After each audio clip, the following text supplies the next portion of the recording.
हिंदी साहित्य दीप इस YouTube channel पर आप सभी का तहे दिल से स्वागत है।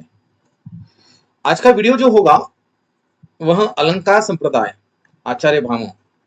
मैंने इसके पहले अलंकार संप्रदाय के बारे में कई वीडियो बनाए हैं, लेकिन याद रखना ये वीडियो जो है अलग अलग विद्वानों के मत के द्वारा साथ में छोटी छोटी बातों को लेकर मैंने इसका अलंकार संप्रदाय की ओर देखने का प्रयास जो है इस वीडियो के अंतर्गत हम करने वाले हैं। देखते हैं अलंकार संप्रदाय आचार्य भामो। आप नए होंगे तो हिंदी साहित्य दीप इस यूट्यूब चैनल को सब्सक्राइब करना। आपके मन में कोई डाउट हो तो इस नंबर पर कॉल करना। इकाई क्रमांक 3 यूनिट क्रमांक 3 के अंतर्गत भारतीय काव्य शास्त्र के अंतर्गत अलंकार संप्रदाय आचार्य भामो। अलंकार शब्द अलम प्लस कार के योग से बना है, जिसका अर्थ है भूषित करने वाला या सजावट या साधन। भारतीय काव्य शास्त्र के इतिहास में यह सबसे प्राचीन मत है। इसकी आधारशिला इस विचार पर टिकी है कि काव्य की आत्मा सौंदर्य और वह सौंदर्य अलंकार से ही उत्पन्न होता है। अलंकार नहीं है तो काव्य का अर्थ नहीं है, ऐसा भी इसको कहा जाएगा। आचार्य वामन के शब्दों में देखा जाए, काव्य ग्राह्य मंगल कार्य सौंदर्य मंडलकार। काव्य अलंकार के कारण ग्रहण करने योग्य होता है और सौंदर्य ही अलंकार है। क्या है? सौंदर्य ही अलंकार है। अलंकार संप्रदाय के 5 महत्वपूर्ण तत्व है। अलंकार संप्रदाय के कितने महत्वपूर्ण तत्व है? 5। मैंने अलंकार संप्रदाय को 5 महत्वपूर्ण तत्वों में विभाजित करके आपके सामने मैं अलग अलग दृष्टि से रखने का प्रयास कर रहा हूं। याद रखना, ये 5 अलंकारों में से मैंने सिर्फ आपके सामने 3 अलंकार के तत्व रखे हैं, बाकी के 2 जो है मैं अगले वीडियो में आपके सामने रखने का प्रयास करूंगा। और हर एक अलंकार के संप्रदाय के तत्वों को लेकर उसके 5 सब तत्व आपके सामने मैंने रखने का प्रयास किया है। याद रखिएगा, ध्यान से देखिए, आपको बहुत कुछ समझ में आ जाएगा। और मुझे आशा है 114 और 115 एडवर्टाइजमेंट 114 और 115 तथा आने वाले सेट के लिए इकाई क्रमांक 3 साहित्य शास्त्र को लेकर 5 या 10 प्रश्न 100 में से 100% पूछे जाएंगे। याद रखिएगा, बहुत जरूरी है। अलंकार अलंकार काव्य का अंतरंग धर्म। प्रारंभिक अलंकारवादियों भामहदंडी ने अलंकार को काव्य का बाहरी आभूषण नहीं बल्कि उसका अनिवार्य आंतरिक हिस्सा माना है। उनके अनुसार जिस प्रकार अग्नि में उष्णता गर्मी स्वाभाविक है, उसी प्रकार काव्य में अलंकार का होना अनिवार्य है। परीक्षा की दृष्टि से यदि काव्य में अलंकार नहीं है तो उसे केवल वार्ता साधारण बातचीत कहा जाएगा, काव्य नहीं। याद रखना, यानी कि अलंकार के बिना काव्य असंभव है। दूसरा पॉइंट उसके अंतर्गत देखिएगा, शब्द अर्थ सहभाग। अलंकार संप्रदाय का मानना है कि काव्य केवल शब्दों का खेल नहीं। भामह ने काव्य कहा है शब्दार्थ ही सही तो काव्यम। अलंकार इन 2 शब्द और अर्थ की शोभा बढ़ाते हैं। शब्द अलंकार अनुप्रयास या श्लेष के माध्यम से श्रुति मधुरता पैदा करना। अर्थ अलंकार उपमा रूपक उपेक्षा के माध्यम से अर्थ में चमत्कार और गहराई उत्पन्न करना। नंबर 3 वक्रोक्ति काव्य का प्राण। तीसरा महत्वपूर्ण पॉइंट, इन सबका विश्लेषण मैं छोटी छोटी बातों को लेकर आपके सामने करने वाला हूं। याद रखिएगा, पहले महत्वपूर्ण 5 पॉइंट देखेंगे, हम तत्व देखेंगे। अलंकारवादी आचार्यों ने वक्रोक्ति टेढ़ा कथन को काव्य का आधार माना। साधारणता बात को सीधे न कहकर घुमावाद या चमत्कारिक ढंग से कहना ही अलंकार है। आचार्य भामह ने स्पष्ट किया है कि अतिशयोक्ति के बिना अलंकार संभव नहीं, क्योंकि लोक मर्यादा से बढ़कर कही गई बात पाठक को आकर्षित करवाती है। चौथा है रस का समावेश। यदि बिंदु प्रतियोगिता परीक्षाओं के लिए बहुत महत्वपूर्ण है। याद रखिएगा, रस संप्रदाय रस को काव्य की आत्मा माना है। अलग अलग जो है सेट नेट एमपीएससी प्रतियोगिताओं के लिए प्रश्न बहुत महत्वपूर्ण माने जाएंगे। वही अलंकारवादियों ने रस को एक अलंकार रसवत अलंकार मानकर गौण कर दिया है। उनके अनुसार रस पाठक के हृदय को आनंद देता है, लेकिन वह भी एक प्रकार की काव्यात्मक सजावट ही है। तथ्य, बाद में अनंतवर्धन ने ध्वनि संप्रदाय के इस मत का खंडन किया, लेकिन अलंकारवादियों के लिए चमत्कार ही सर्वोपरि था। वर्गीकरण और आखिरी पॉइंट, तत्व वर्गीकरण और वैज्ञानिक आधार। अलंकार संप्रदाय के काव्य को व्यवस्थित करने का काम किया। उन्होंने अलंकारों को स्वभाव के आधार पर वर्गीकृत किया। सादृश्यमूलक तुलना पर आधारित जैसे उपमा, विरोधमूलक विरोध पर आधारित जैसे विरोधाभास, न्यायमूलक तर्क पर आधारित जैसे काव्यलिंग या इस वर्गीकरण ने भावी आलोचकों को काव्य के विश्लेषण के लिए ठोस ढांचा प्रदान किया है। इसमें से नंबर 1 देखेंगे, काव्य का अनिवार्य तत्व सौंदर्य और आधार। इसे अलग दृष्टि से देख रहे हैं अभी, छोटे छोटे बातों को ध्यान में रखते हुए। अलंकारवादी आचार्य भामदंडी उद्धट का कहना है कि जिस प्रकार एक सुंदर स्त्री आभूषणों के बिना शोभा नहीं पाती, उसी प्रकार कविता अलंकारों के बिना प्रभावित या प्रभावहीन होती है, प्रभाव उसका नहीं दिखाई देता है। सेठ आने वाले जून के सेट के लिए जो तैयारी कर रहे हैं उनके लिए बहुत बड़ी उपलब्धि होगी, और वह सेट आपको 100 में से 100% रिजल्ट आपको लाना है, क्योंकि जून जुलाई में शैक्षणिक वर्ष शुरू होने से पहले कई वैकेंसीज निकलने वाली है, जगह निकलने वाली है, उसकी मान्यता आपको मिली है, आपको सबको पता है। तथा 114 और 115 एडवर्टाइजमेंट 114 और 115 विषय हिंदी के लिए, मराठी के लिए, अंग्रेजी के लिए तथा राज्यशास्त्र तथा अर्थशास्त्र के लिए अलग अलग विशेष मार्गदर्शन कोर्स उपलब्ध करा कर दिया जा रहा है। याद रखना, यह मार्गदर्शन कोर्स आप ऑल एग्जाम कट्टा ऐप के द्वारा भी जुड़ सकते हैं मेरे साथ, तथा इस नंबर पर कॉल करके भी आप मुझसे जुड़ सकते हैं। आपको उस मार्गदर्शन कोर्स के अंतर्गत सभी यूनिट के इकाइयों के पीडीएफ नोट्स दिए जाएंगे, साथ में जो रिकॉर्डेड लेक्चर है उसकी लिंक जो है आपको दी जाएगी। आप कहीं पर भी आते जाते दौड़ते काम करते हुए आप उसको ध्यान से सुन सकते हैं, याद रखिएगा। साथ में आपको टेस्ट सीरीज के रूप में 114 और 115 एडवर्टाइजमेंट 114 और 115 के लिए 11 टेस्ट सीरीज यानी कि 10 टेस्ट सीरीज दी जाएगी। जितनी यूनिट है उतने टेस्ट सीरीज दी जाएगी। हर इतवार के दिन लाइव लेक्चर लिया जाएगा, यानी कि संवादात्मक दृष्टि से जूम मीटिंग पर एक क्लास लिया जाएगा। जो 8 दिन में आपने पढ़ा है उस पर चर्चा होगी, पढ़ाई पर चर्चा होगी, कितना पढ़ा है इसके बारे में चर्चा की जाएगी। साथ में आपको जो है सभी पीडीएफ नोट्स के साथ नए नए नियमावली के आधार पर, नए प्रश्नों के स्वरूप के आधार पर, जो है प्रश्न स्वरूप के आधार पर विशेष इंपॉर्टेंट एमआईपी महत्वपूर्ण प्रश्न आपको दिए जाएंगे, बहुविकल्पीय प्रश्न दिए जाएंगे। आप मुझसे जुड़ना चाहते हैं तो इस नंबर पर कॉल कीजिए तथा ऑल एग्जाम कटा ऐप के साथ जुड़िएगा। सेट और नेट के लिए दोनों पेपर आप लोगे तो 3000 रुपये फीस होगी। 3000 रुपये। आप सिर्फ दूसरा पेपर लेना चाहते हो तो आपको सिर्फ 2000 रुपये भरना पड़ेगा, मराठी, हिंदी, अंग्रेजी, राज्यशास्त्र, अर्थशास्त्र के लिए। तथा एमपीएससी 114 115 के लिए 3114 रुपये फीस होगी। दोस्तों 3000 रुपये में आपको नौकरी कहीं पर नहीं मिलेगी, याद रखिएगा। 3114 रुपये, इसका अर्थ यह होगा कि 2-3 हजार रुपये हम कहीं बाहर कहीं जाते हैं तो तुरंत खर्च हो जाते हैं, लेकिन आपको 4000 के आसपास पेज नोट्स दिए जाएंगे, 3000 के आसपास, 3500 के आसपास 3-3.5 प्रश्न दिए जाएंगे। याद रखिए, नेगेटिव सिस्टम है, अभी नहीं तो कभी नहीं होगा। ये संभव है, आपके पास समय है। आप 1-2 बार रिवीजन ठीक से करोगे तो आप 100 में से 100% आपका रिजल्ट आएगा, सेट का भी आएगा और एमपीएससी 114 115 का भी आएगा। सोचिए मत, समय किसी के लिए नहीं रुकता है, और समय के साथ आगे बढ़िए और ज्ञान में बढ़ोतरी कीजिएगा। परीक्षा के लिए सूत्र आचार्य भामा के अनुसार न कांतमणि निभुष विभाति वनिता मुख, अर्थात वनिता का मुख सुंदर होने पर भी आभूषणों के बिना सुशोभित नहीं होता है। दूसरा, शब्द और अर्थ का वैचित्र चमत्कार प्रदर्शन क्या होगा। अलंकार केवल बाहरी सजावट नहीं है, बल्कि शब्द और अर्थ को कहने का एक विशेष ढंग है। यह साधारण कथन को असाधारण बना देता है। दो मुख्य भेद, नंबर 1 शब्द अलंकार, जहां शब्दों के प्रयोग से चमत्कार हो, जैसे अनुप्रयास यमक अलंकार। दूसरा अर्थ अलंकार, जहां अर्थ की गहराई से सुंदरता बढ़े, जैसे उपमा और रूपक अलंकार। वक्रोक्ति और अतिशयोक्ति का मूल। अलंकार संप्रदाय में माना जाता है कि काव्य में लोकातिशय, लोक सीमा से बढ़कर वर्णन होना चाहिए।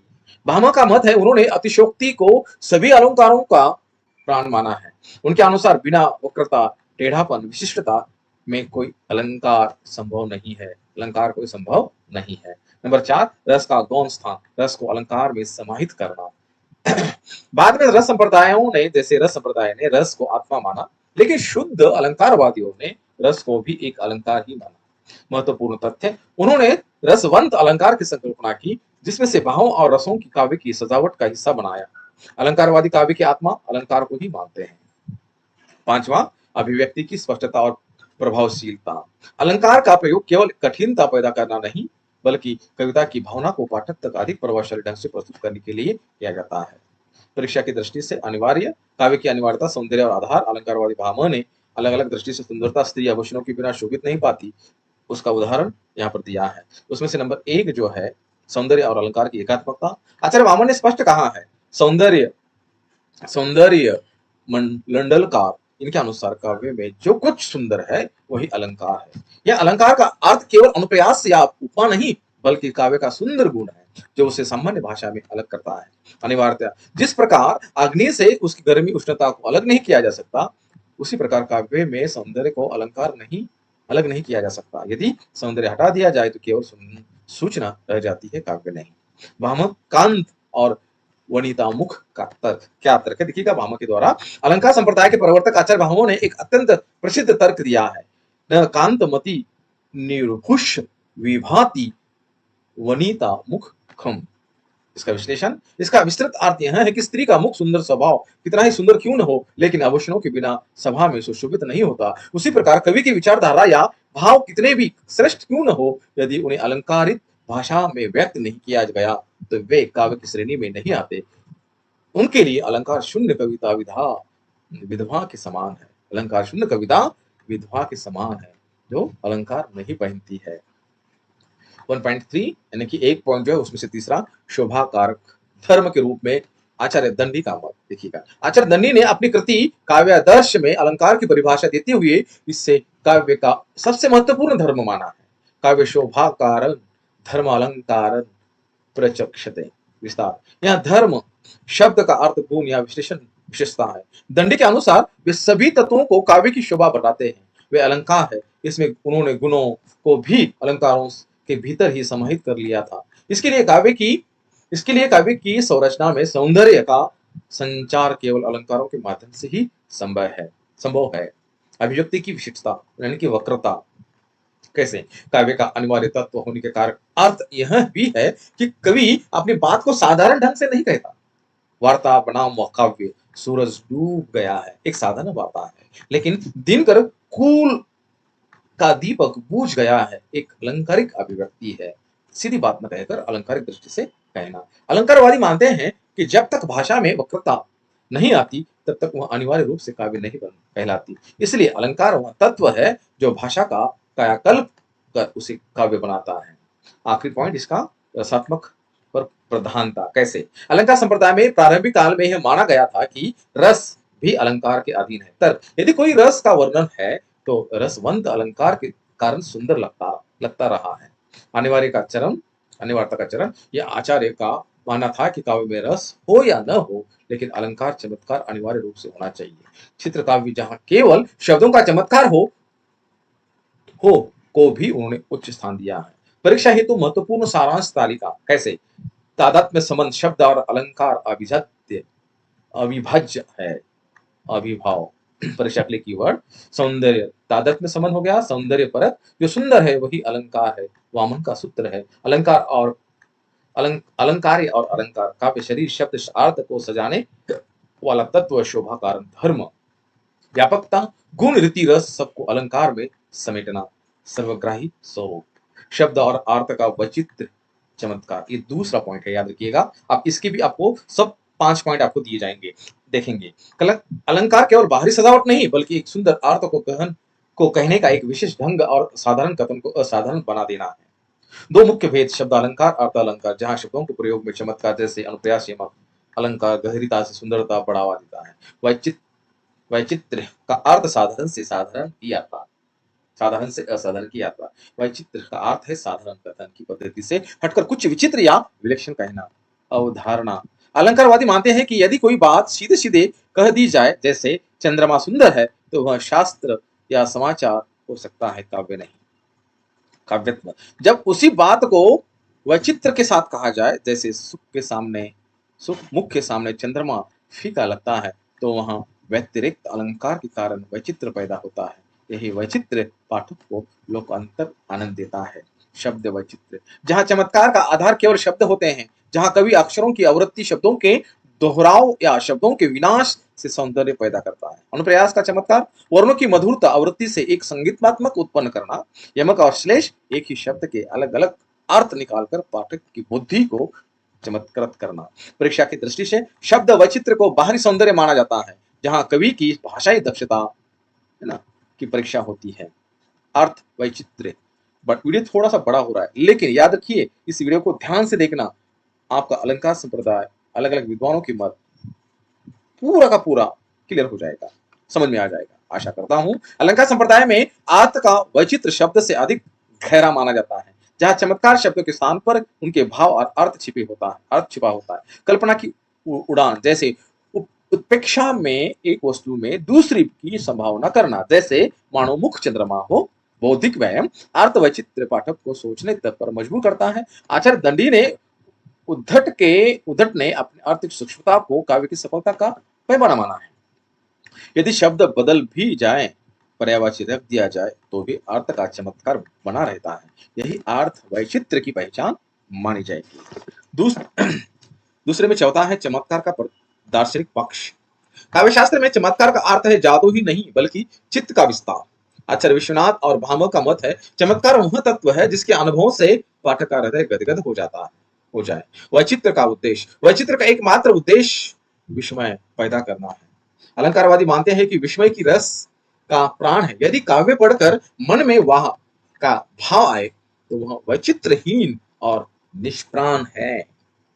और आखिरी शब्द और अर्थ का सहितो भाव। क्या होता है सहितो भाव? आचार्य भामह ने कहा है शब्दार्थो सहितो काव्यम। विस्तृत स्पष्टीकरण, शब्द और अर्थ का वैचित्र्य अलग अलग नहीं बल्कि एक दूसरे के पूरक होकर चमत्कार उत्पन्न करता है। जैसे तुलना, जैसे एक सुंदर शरीर, अर्थ पर सुंदर वस्त्र शब्द होने चाहिए। यदि अर्थ बहुत गहरा है लेकिन शब्द साधारण है तो चमत्कार आधा रह जाएगा। अलंकार संप्रदाय इन दोनों में संतुलित वैचित्र्य पर बल देता है। तुलनात्मक सेट नेट और एमपीएससी 114 के लिए कैसे? तत्व, चमत्कार के केंद्र, प्रभाव और उदाहरण। शब्द वैचित्र्य, बाह्य कलेवर ध्वनि, कानों को सुख, श्रुति मधुर, तरणी तनुजा तट तमाल। उसका उदाहरण अर्थ वैचित्र, आंतरिक भाव, कल्पना, बुद्धि और हृदय को प्रभावित करना, पीपर पात, सरिस मन डोला आदि। इस पर आधारित कुछ इस प्रकार से मैंने इसमें 5 प्रश्न दिए हैं जो बहुत महत्वपूर्ण माने जाएंगे। याद रखिएगा, दूसरा वीडियो मैं अलग अलग विद्वानों के मतों को ध्यान में रखकर लेने वाला हूं। याद से दूसरा वीडियो मैं 1-2 दिन में तुरंत आपके सामने रखूंगा, याद से देखना। प्रश्न क्रमांक 1, आचार्य भामह ने न कांत मणि न कांत मपी निर्भुष विभीति वनिता मुक्तम के माध्यम से काव्य के लिए किस पक्ष को अनिवार्य माना? अलंकार की परिहारता। ऑप्शन क्रमांक कैसे? देखो 2 बार आपका रिवीजन हो रहा है। भामह अलंकार संप्रदाय के प्रवर्तक। इस पंक्ति का अर्थ है कि जिस प्रकार एक सुंदरी एक मुख आभूषणों के बिना शोभा नहीं देती, उसी प्रकार कविता अलंकार के बिना प्रभावित नहीं होती। भामह के अनुसार अलंकार काव्य का बाहरी आभूषण नहीं बल्कि आंतरिक धर्म है। उन्होंने स्पष्ट किया है कि बिना अलंकार के काव्य केवल वार्ता यानी कि साधारण कथन रह जाता है। परीक्षाओं में यह सूत्र अक्सर अलंकार की अनिवार्यता सिद्ध करने के लिए पूछा जाता है, याद रखिएगा। प्रश्न दूसरा, आचार्य दंडी ने अलंकार की परिभाषा देते हुए उसे क्या माना है? काव्य के शोभाकारक धर्म। काव्य के शोभाकारक धर्म। ऑप्शन क्रमांक सी। आचार्य दंडी ने अपने ग्रंथ काव्य दर्शन में लिखा है काव्य शोभाकारन धर्मालंकारन प्रचलिते, जहां धर्म शब्द का अर्थ है गुण या विशेषता। दंडी का मानना है कि वे सभी तत्वों को काव्य की शोभा बढ़ाते हैं, शोभा को बढ़ाते हैं। वे अलंकार है। उन्होंने गुणों को भी अलंकार के व्यापक क्षेत्र में समाहित कर दिया था। यह प्रश्न अक्सर मिलान करने वाले खंड में आता है, याद रखिएगा, बहुत जरूरी है। मिलान कीजिए कि इस रूप में ये प्रश्न आ सकता है या ये परिभाषा आपको पूछी जाएगी। यह जो पूछा जाएगा परिभाषा कौन सी हो सकती है, ये पूछा जाएगा। हो सकता है ये काव्य शोभा कारण धर्मालंकार प्रचलित, ये पूछा जाएगा, याद रखिएगा। अलग अलग अलंकारवादी आचार्यों के अनुसार रस का काव्य में क्या स्थान है? वह अलंकार के अधीन एक रसवत अलंकार मात्र है। कैसे? यह अलंकार संप्रदाय स्पष्टीकरण। यह अलंकार संप्रदाय की सबसे विशिष्ट मान्यता है कि जहां रसवादी आचार्य रस को सर्वोच्च मानते हैं, वही भामह दंडी जैसे अलंकारवादियों ने रस को ही एक सजावटी तत्व माना है। उन्हें रसवंत अलंकार का नाम दिया है। उनके अनुसार रस पाठक को आनंद देता है, लेकिन वह भी उक्ति के चमत्कार अलंकार का हिस्सा है। बाद में अलंकार आनंदवर्धन ने इस मत का कड़ा खंडन भी किया था। चौथा प्रश्न, शब्दार्थी सहितो काव्यम, यह प्रसिद्ध काव्य लक्षण किस आचार्य का है और यह क्या दर्शाता है? ऑप्शन क्रमांक बी, आचार्य भामह। शब्द और अर्थ का सहभाव। स्पष्टीकरण, भामह का मानना है कि काव्य न तो केवल सुंदर शब्दों का समूह है और न कि केवल गहरे अर्थ का, बल्कि शब्द और अर्थ का सहित साथ होना ही काव्य है। अलंकार इन दोनों के मेल के शोभा बढ़ाते हैं। सेट नेट परीक्षा के लिए यह परिभाषा काव्य लक्षण के अंतर्गत अनिवार्य रूप से पूछी जाती है। यह सूत्र शब्द वैचित्र और अर्थ वैचित्र के संतुलन में रेखांकित करता है। याद रखिएगा, अलंकारों को सादृश्य मूलक, विरोध मूलक और न्याय मूलक वर्गों में विभाजित करने का मुख्य उद्देश्य क्या था? काव्य विश्लेषण को एक वैज्ञानिक और व्यवस्थित ढांचा प्रदान करना। यह आखिरी प्रश्न है। कैसे? स्पष्टीकरण। प्रारंभिक काल में अलंकारों की सूची बहुत लंबी और व्यवस्थित थी। अलंकार संप्रदाय ने उन्हें उनके स्वभाव के आधार पर वर्गीकृत किया। सादृश्य मूलक समानता पर आधारित जैसे उपमा, विरोध मूलक विरोध पर आधारित जैसे विरोधाभास, न्याय मूलक तर्क पर आधारित जैसे काव्यलिंग। इस वैज्ञानिक वर्गीकरण ने आने वाले समय आलोचकों को भी कविता के सूक्ष्म विश्लेषण के लिए एक सटीक फ्रेमवर्क किया है या दिया है। परीक्षा हेतु महत्वपूर्ण टिप्स। अतिशयोक्ति भामा ने इसे सभी अलंकारों का प्राण माना है। वक्रोक्ति अलंकारवादियों ने के अनुसार सीधे कथन से हटकर चमत्कारिक ढंग से कहना ही काव्य की विशेषता है। वामन का सूत्र सौंदर्य मंडलकार। याद रखें, क्योंकि उन्होंने सौंदर्य को ही अलंकार का पर्याय माना है। आशा है ये वीडियो थोड़ा बड़ा हुआ है, लेकिन सब कुछ समझ में आया होगा। दूसरा वीडियो मैं इसका दूसरा भाग आपके सामने तुरंत ही ले आऊंगा, तब आपका अलंकार संप्रदाय पूरा का पूरा स्पष्ट और सही तरीके से हो जाएगा। तब तक के लिए बहुत बहुत आभार। वीडियो अच्छा लगा तो अपने मित्रों को भेजिए और हिंदी साहित्य दीप इस चैनल को सब्सक्राइब कीजिए और मुझसे जुड़िए। मैं ऐसे वीडियो लेकर आपके सामने बार बार आते रहता हूँ। बहुत बहुत आभार।